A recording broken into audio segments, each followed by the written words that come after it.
నమస్తే. పూర్తిగా కూడా గాజాలో జరుగుతున్న మారణ హోమానికి సంబంధించి హైదరాబాద్లోని ధర్నా చౌక్లో ఐపీఎస్పీ ఆధ్వర్యంలో అయితే తీవ్రంగా కూడా నిరసనలు తెలియజేస్తున్న పరిస్థితి. మనతో పాటు సంజయ్ గారిని మాట్లాడదాం.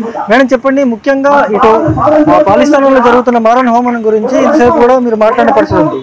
అసలు ఎందుకు ధర్నా చౌక్ రావడం జరిగింది, అసలు ఎందుకు చేస్తున్నారు?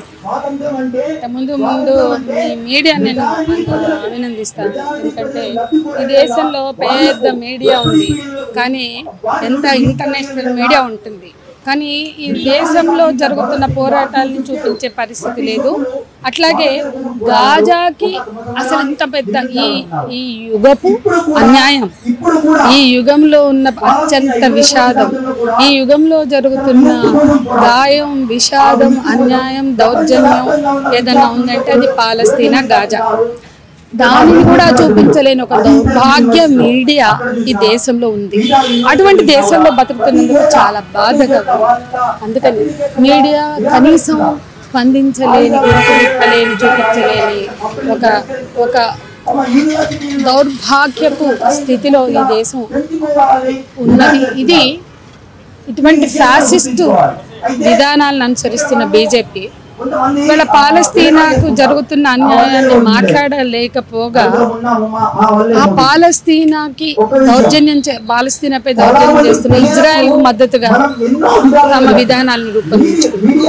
వాళ్ళతో దౌత్య ఒప్పందాల కోసం, వాళ్ళతో వ్యాపార ప్రయోజనాల కోసం ఈరోజు ఎలాంటి స్థితికి వచ్చిందంటే పాలస్తీనాకు మద్దతు ర్యాలీలు జరపడానికి వీలేదు, ప్రోగ్రామ్ జరపడానికి వీల్లేదని ఇచ్చిన అనుమతులు కూడా రద్దు చేసి ఓరల్ గా చేసుకోండి అని చెప్తున్నారు.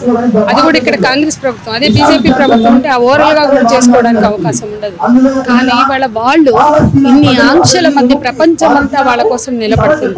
లక్షల మంది వాళ్ళ సిడ్నీలో, యూకేలో, యుఎన్లో, అమెరికాలోని అనేక రాష్ట్రాల్లో లక్షలాది మంది రోడ్ల మీద వైట్ హౌస్ లో 45,000 మంది పిల్లలు వైట్ హౌస్ ముందుకు వచ్చున్నారు. ఇటువంటి ఒక గొప్ప పోరాటం ఇవాళ ప్రపంచంలో సాగుతున్నందుకు మన కాలపు ఈ విషాదంలో మన కాలపు ఒక వీరోచిత పోరాటంగా దీన్ని చూడాలి. ఇంత వీరోచిత పోరాటం, దీనికి మద్దతు పలకడం, దీంట్లో భాగం అవడమే ఒక చారిత్రక సందర్భం. ఇది ఒక చారిత్రక ఘట్టం. ఈ చారిత్రక పోరాటంలో ఒక నూలు పోగులాగా మన హైదరాబాద్ లో ఈ ప్రొటెస్ట్ జరుగుతుంది. ఇవాళ గాజాకు జరుగుతున్న అన్యాయం, అక్కడ పిల్లలు మన్ను పుట్టుతున్నారు, రక్తం పారిస్తున్నారు. అక్కడ ఇవాళ జరుగుతున్న అన్యాయం గురించి ఎంత మాట్లాడినా తక్కువే. ఒక ఫోటో జర్నలిస్ట్ అక్కడ ఇవన్నీ కవర్ చేస్తున్న జీవితానికి సార్థకత నేను వీళ్ళ మీద జరుగుతున్న దౌర్జన్యానికి వ్యతిరేకంగా ఈ పిల్లలకి మద్దతు, ఈ పోరాటానికి మద్దతు ఇవ్వడమే అంటే ఆమెను చంపారు.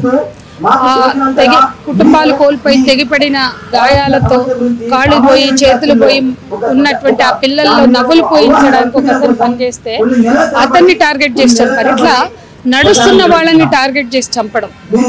అసలు చిన్న పిల్లలు స్కూళ్ళల్లో ఉంటే ఆ పిల్లలు రేపొద్దున తిరిగి మళ్ళీ మాది పాలస్తీనా, ఇది మా నేల అంటారనే పిల్లల్ని చంపుతున్న దేశం, ప్రపంచంలో పిల్లల్ని ఈ రకంగా అంతమందిస్తున్న దేశం ఏదన్నా ఉంది అంటే అది ఇజ్రాయెల్ మాత్రమే.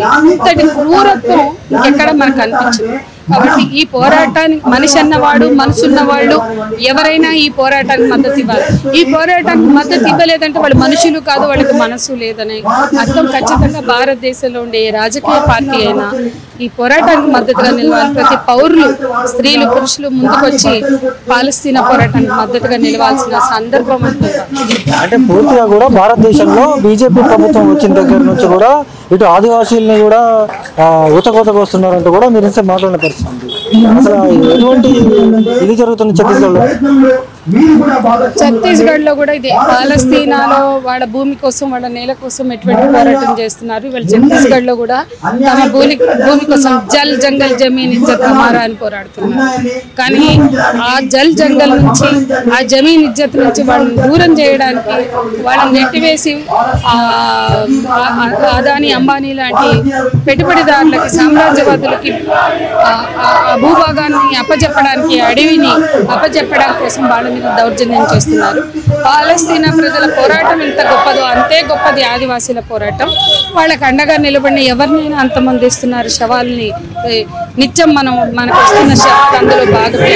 కాబట్టి ఛత్తీస్గఢ్ ప్రభుత్వం, బీజేపీ ప్రభుత్వము, కేంద్రంలో బీజేపీ ప్రభుత్వం, ఛత్తీస్గఢ్ రాష్ట్రంలో ఛత్తీస్గఢ్ బీజేపీ ప్రభుత్వం, మొత్తం జార్ఖండ్ కావచ్చు, ఇటు ఒరిస్సా మల్కజ్గిరి ప్రాంతాలు కావచ్చు, మొత్తం మధ్య భారతంలో జరుగుతున్న మారణకాండకు కారణం రాష్ట్ర కేంద్ర ప్రభుత్వాలే. ఇవి కేవలం కార్పొరేట్ల అనుకూల విధానాల్లో భాగంగా సాగిస్తున్న ఊచకోత. డెడ్ లైన్లు పెట్టి, డేట్లు పెట్టి ఈ దేశ పౌరులను చంపడానికి సిద్ధపడుతున్నారు అంటే అది ఎంత డెస్పరేట్గా ఆ దోపిడీకి సిద్ధమై వాళ్ళు చేస్తున్నారు. గతంలో కూడా మనం చూసాం, ప్రపంచంలో అనేక దేశాల్లో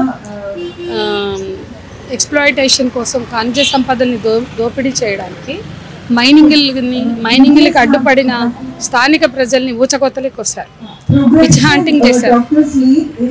కాబట్టి ఇవాళ మన దేశంలో కూడా అది జరుగుతుంది. చాలా ప్రపంచంలో బంగారు గనులు కావచ్చు, మైకా గనులు కావచ్చు, అనేక మైనింగ్స్ స్థానిక ప్రజలని డిస్ప్లేస్ చేయడం ద్వారా, మాసకేర్ ఊచకోతలు కోయడం ద్వారా మాత్రమే అవి పెట్టుబడిదారుల పరమైన. ఇక్కడ కూడా అది జరుగుతుంది. దీని వెనుక ఊరికే బహానా వాళ్ళని చూపించడం, మావోయిస్టులని. మావోయిస్టులు 40 ఏళ్ళుగా 50 ఏళ్ళుగా ఉన్నారు. ఇన్నాళ్ళు రాని అడ్డు ఇవాళ ఎందుకు వస్తారు? కాబట్టి ఇది ఇవాళ దోపిడీ అన్నీ అయిపోయినాయి. బయట మైదాన ప్రాంతాల్లో దోపిడీకి దాదాపు ఎగ్జాస్ట్ అయ్యారు. కాబట్టి ఇక ఎక్కువ దోపిడీకి ఖనిజ సంపద అక్కడ ఏదైతే నిక్షిప్తమైందో దాన్ని దోపిడీ చేయడం ద్వారా అసలు పంటలు పండించుకోవడం కోసం మాత్రమే ఇవి జరుగుతుంది.